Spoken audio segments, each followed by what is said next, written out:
Good morning, everybody.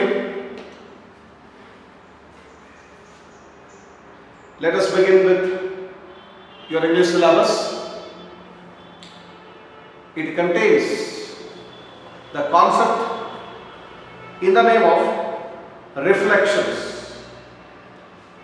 The name of the textbook is called as the reflections. Well, what is a reflection? Pratibimba.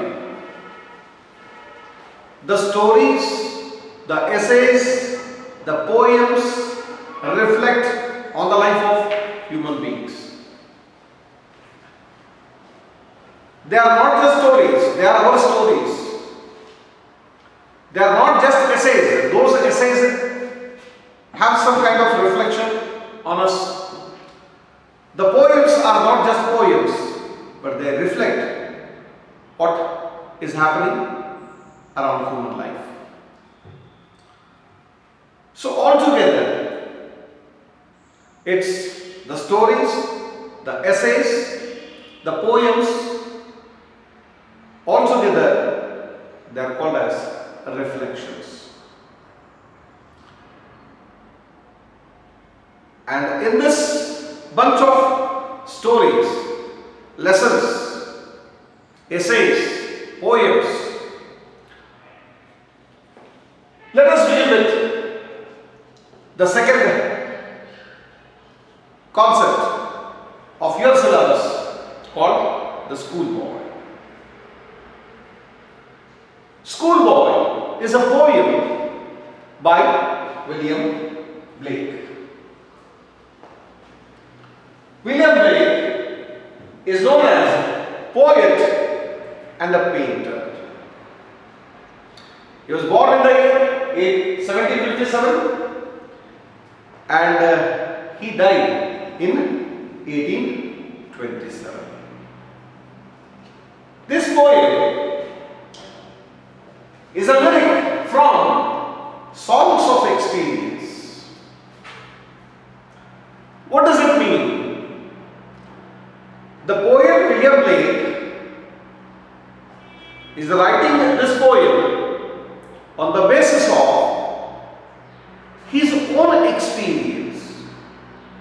Here, the schoolboy, it indicates the experience of the schoolboy is expressed throughout the poem. Basically, these are the experiences of the poet. But usually, these will not be only the experience of the poet. The one who goes to the school, he will have experienced the same. So overall, you can say that his experience is a reflection of our life. It reflects on our life. So, what are the experiences of a schoolboy? Usually, in the initial stages of school life, how would you find a boy or a girl going to the school for the first day? Usually, they get ready neatly, they wear the uniform, they put on the new bag. I don't think so there will be any book in the bag, but there will be a lunch box with a water bottle, and then they are sent to the school, very happy, wearing new shoes. The parents accompany them till the school. By the time they drop the child to the school, and about to take turn, you find that the child starts forcing the parent to carry itself. The child doesn't want to sit in the school. The child doesn't want to stay in the school. Why this is? It is connected to the family.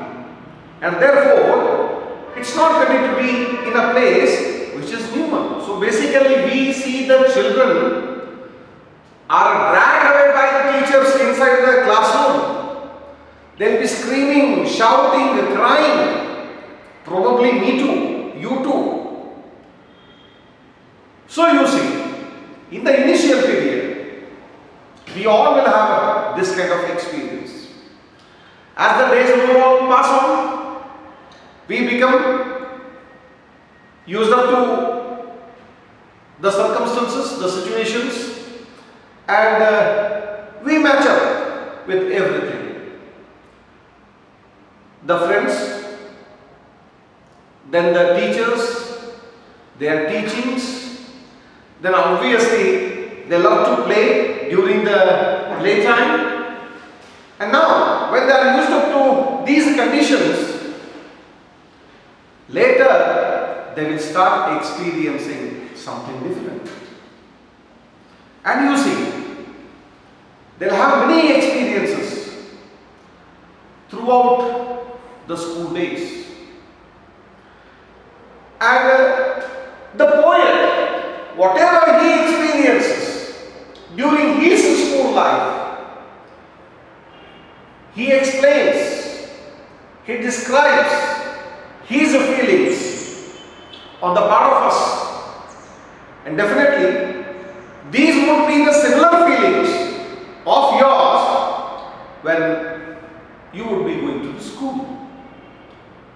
So now, what the poet says, what all he experiences, by getting into the poem, let us see that what are the views, ideas, opinions, and what is the experience of the poet.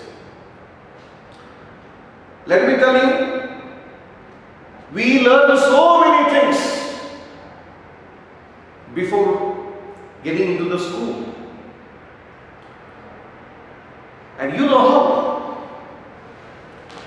Because nature is the first school where we learn so many things, and nature is the first teacher and the best teacher. It teaches so many things.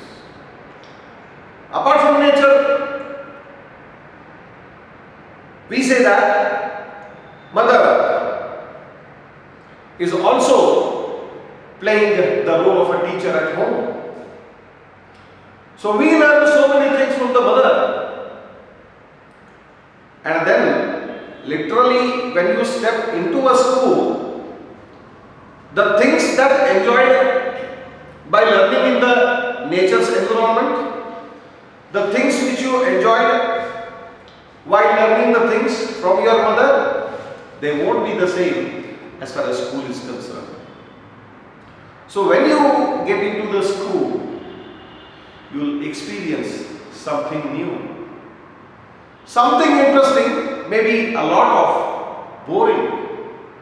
And you see, these boring things, these tiresome things, they make you lose your interest in the aspect of learning.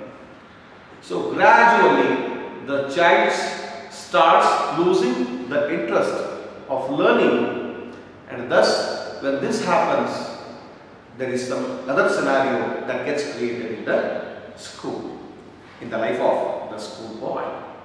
That's what the poet describes in the poem called The School Boy. So let us get into the poem and see what experience does the poet explains, what experience he had when he was a child, when he was going to the school, when he was a school boy, what were his experiences? So let us see.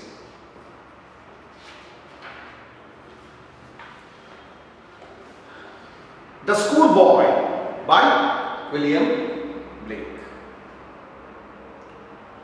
There is a pre-reading activity. Let us have a look at it. Recall your school days. What memories do you have of them? So, when you recall days,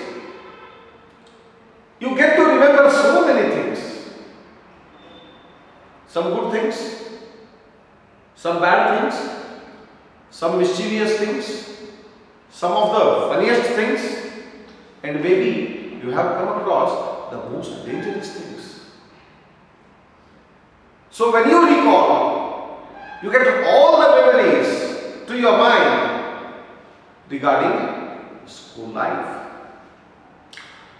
Share your experience with others. So obviously, what different experiences you have, you can share with your friends, and what experiences they have, they will share it with you. And when you share your experiences to each other, you will find some of the experiences are very strange, very dangerous, very happiest, and all other sorts of circumstances. Okay, all right. So before getting into the poem, just look at the picture given in the poem. You see, there is a classroom there. The boys and girls are sitting on the benches, and each one is into some or the other activity. Somebody is reading, somebody is writing, somebody is drawing, and you know all these activities takes place in the class. Somebody is thinking. What thinking? See, there is a cage there, and in the cage there is a bird. Somebody is thinking that I have lost my freedom. I have been caged. And somebody looking at the window, he imagines that as if it's a game period, he has gone out and enjoyed the games. Rather than in a small age of a schoolboy, you love more playing than studying, sitting in the classroom. You enjoy all the other things except the academics, except the textbook, except the teaching, except the learning. You enjoy all other things. And later on, gradually, when you understand the importance of education, slowly, gradually, you start deviating from other aspects towards education, and then you start getting learned seriously. So now, what the poet experiences in his life, in his personal life, before going into the school, how he enjoys his life, how is his life, and after getting into the school, what life gets into, what he experiences. So let us get into the poem and see. I love to rise in a summer morn, when the birds sing on every tree. The distant huntsman winds his horn, and the skylark sings with me. Oh, what a sweet company! The boy, he loved to rise on a summer morn. Usually you might have experienced summer vacations, summer holidays. You see, if it's a holiday time, you see, summer gives us a bright, unruffled day. And the bright day allows us to enjoy experiences few knew of the things. That's why the boy loves to rise on a summer morn, when the birds sing on every tree. Usually birds are seen on every branch of tree, occupying their places, singing. And the schoolboy,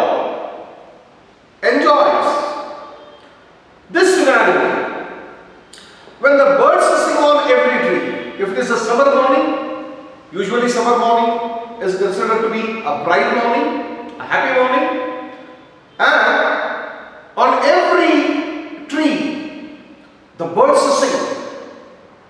Earlier the birds used to sing. Now it's very rare you come across the birds in the city. Okay? The distant huntsman waits his horn at a far off place, at a distant place. Distant ಅಂದ್ರೆ ದೂರದ. At a distant place, the huntsman waits his horn. Usually, the people who love to hunt, they used to blow the horn. By the sound of the horn, the animals used to scatter. Then they would chase them, and then they would hunt them. So early in the morning, when the birds sing on every tree, the huntsman waits his horn, and the skylarks, the schoolboy boy feels that the skylarks sing with him, and he thinks that they sing for him. Oh, what a sweet company. So the boy loves to on a summer morn because there are birds singing on every tree. There is a huntsman who is blowing his horn at a far off place, at a distant place, and the skylark, which usually sing in the morning, he thinks that they are singing with him and they are singing for him, and he feels that, oh, what a sweet company. This goes to show that the schoolboy boy loves the nature. The free birds are perching on the trees. They are singing the songs.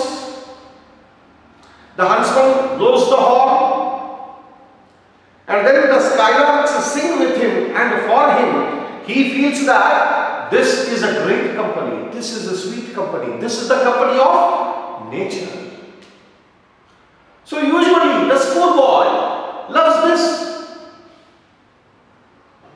And now, when he thinks of going to the school, what happens? This happiness is found no more. And he feels that all his joy, as if it has been taken away. So he says, but to go to school on a summer morn, on one hand, he loves to rise on a summer morning for the sake of the birds that are sitting on the trees and giving a sweet song. The huntsman's horn, which is being blown from far away, and the skylark that sings with him and for him. Obviously this he feels the good company, the sweet company. But going to school on a summer morn, oh, it drives all the joy away. That goes to show, by the time he thinks of going to the school, he loses the interest. Now can you tell me why he loses the interest? If he loses the interest, if he thinks that all his joy is taken away, there must be some reason for that. That's what he explains in the next lines. Under a cruel eye, outward. Under a cruel eye. Who is said to be a cruel eye? It's the teachers. The teachers whom you wish the very, very happy Teachers' Day. The teachers whom you respect for molding your life. The school-going boy thinks that it's a cruel eye.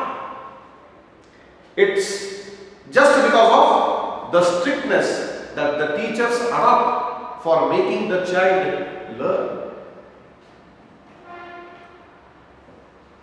So he says, under a cruel eye outward, what it does? Outward in the sense outdated.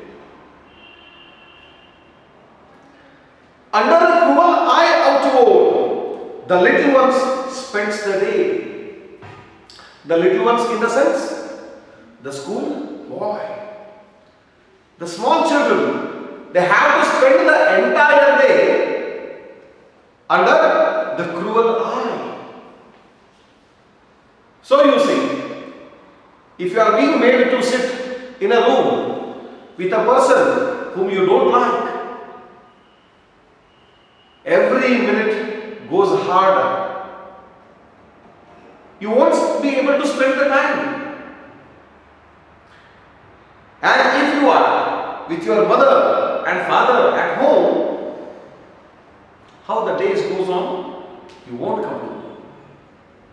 Similarly, the child is in the school and he finds the cruel eye, that is the teacher, who is teaching some boring aspects, some tiresome aspects, some outdated things. The little one spends the day. He has to spend the day. He has to spend the whole day under the cruel eye outward. The little one spends the day inside and dismay. Inside, ನಿಟ್ಟುಸಿರು. ಸಾಮಾನ್ಯವಾಗಿ ನಿಟ್ಟುಸಿರನ್ನು ಒಂದು ಮಗು ಯಾವಾಗ ಬಿಡ್ತದೆ? ಬಹಳ ಬೇಜಾರಾದ, ಬಹಳ ಬೇಸರ ಅನ್ನುವಂತಹ ಸ್ಥಿತಿ. So the child inside and dismay, he spends the whole day, and usually this is very difficult for a child. And you see, these are the things which the child don't like, and because he does not like few of the things, it feels that going to school, oh, it drives all the joy away. ನನ್ನ ಸುಖವನ್ನ ಸಂತೋಷವನ್ನ ದೂರ ಮಾಡಿಬಿಡ್ತದೆ ಯಾವುದು? ಶಾಲೆಗೆ ಹೋಗುವಂತ ವಿಷಯ. Going to school on a summer morning, it drives all the joy away, but the school going boy loves to rise on a summer morning just because of he loves to be in the company of the birds that sing on every tree. He loves to listen to the huntsman's horn which is being blown at the distant place, and he thinks that the skylarks sing with him and the skylarks sing for him. On one side, he loves the nature, so he loves to be in the nature, he loves to be with the nature during the summer morning, and at the same time, going to the school on a summer morning, it drives all the joy away. And now, further, then at times, eye drooping sit. Then at times, as the time continues, when the child is made to sit in the place, then at times, eye drooping sit. ಬೇಸರ ಪಟ್ಕೊಂಡು, ಆಯಾಸ ಪಟ್ಕೊಂಡು ಮಗು ಹಾಗೆ ಕೂತಿರ್ತದೆ. Sometimes you might have noticed somebody is looking through the window. He is not listening to the class. He is not looking at the teacher. Can you tell me why? When the boy or a girl seems to be bored with the concept, at that time, all these things start. And it is the same for the schoolboy. It's same for the poet. So, then at times, eye drooping sit. He loses his interest, and he has to make a sit because there is no other alternate. There is no other way. and spend many an anxious hours. If you are supposed to spend anxious hours, do you think you would like to sit in that place? Obviously no. ಆತಂಕ ಪಟ್ಕೊಂಡು ಭಯ ಪಟ್ಕೊಂಡು ಯಾವುದೇ ಒಂದು ಜಾಗದಲ್ಲಿ ನೀವು ಕೂತ್ಕೊಂಡಾಗ, ಯಾವುದೇ ಒಂದು ಸ್ಥಳದಲ್ಲಿ ನೀವು ಕೂತ್ಕೊಂಡಾಗ ಅಲ್ಲಿ ಭಯ ಆತಂಕ ಉದ್ವೇಗ ಇತ್ತು ಅಂತಂತಂದ್ರೆ ನೀವು ಅಲ್ಲಿ ಕೂತ್ಕೊಳ್ಳೋದಿಲ್ಲ, ಎದ್ದೋಗ್ಬಿಡ್ತೀರಿ ಅಲ್ಲಿಂದ. And the child is ready to sit in the place foreseeably. Is it possible to learn the things under such a circumstance? No. Nor in my book can I take delight. So will he be able to take the interest? Does he feel happy by looking into the book? He would love to read the book. He would love to learn? Absolutely not. So when there is a fear, when there is anxiousness within yourself, you won't feel comfortable and you won't be able to learn anything. Nor in my book can I take delight. The school-going boy won't be able to take any delight, any interest in the book just because he is made to spend many an anxious hours. ಯಾವುದೇ ಒಂದು ಸಿನಿಮಾವನ್ನ ಭಯ ಪಟ್ಕೊಂಡು ನೋಡಿದ್ರೆ ನಿಮಗೇನು ನೆನಪುಳಿದಿಲ್ಲ. So whatever you do in fear, you won't remember what you have done. So when the boy sits in the classroom with fear, he won't be able to learn. Nor sit in learning's bower. Neither he'll be able to take interest in the book, nor sit in learning's bower. Learning's bower in the sense, the place where he is learning, the classroom. If he is made to sit foreseeably, definitely he won't be able to sit. And when you don't have interest, you won't be able to learn anything. And then he says, worn through dreary shower. Worn through dreary shower in the sense, the tiresome aspects which are taught in the school for the school boy. So when you are teaching someone without getting to the interest, if my teaching won't create interest in you, that will make you lose interest. And definitely when you don't understand anything, when you lose interest, so out of the loss of interest, you will be getting bored. And when you get bored, you can't go out. You have to make a sit. Even if you understand, if you don't understand. And when this is the scenario, when you are made to sit foreseeably under the tiresome aspects of the school, then gradually you lose interest. And this is the same situation for the school boy. So the tiresome aspects that are taught in the school makes the school boy disheartened, disinterested, and when he is not being able to concentrate, then he loses the interest. And when he loses the interest, he is made to sit there. When he is forcibly made to sit there, he spends many anxious hours and sit inside the classroom without having any interest. So in the first three stanzas that we have seen, first stanza without interest, first stanza amidst the nature, he shows a lot of interest. In the second stanza, he loses the interest. In the third stanza, why he loses the interest, that has been explained by himself.